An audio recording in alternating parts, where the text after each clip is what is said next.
सभी एकादशियों में सर्वश्रेष्ठ सफला एकादशी का व्रत 15 दिसंबर को रखा जाएगा। इस व्रत का ऐसा चमत्कार माना गया है कि इस व्रत को रखने वालों के हर कार्य सफल होंगे ही होंगे।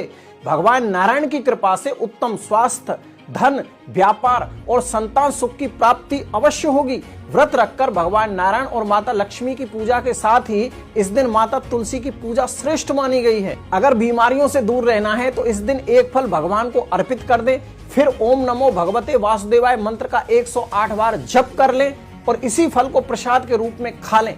रोगी व्यक्ति भी अच्छा स्वास्थ्य पा सकता है। यदि परिवार में सुख, समृद्धि और धन का अभाव है तो इस दिन भगवान को पीला धागा अर्पित कर दें और फिर इस धागे को हाथ में लेकर 108 बार राम रामाय नमः मंत्र का जप करें। फिर इसके बाद महिलाएं इसी धागे को अपने बाएं हाथ में और पुरुष इसी धागे को अपने दाएं हाथ में बांध लें। ये अद्भुत लाभकारी सिद्ध होगा।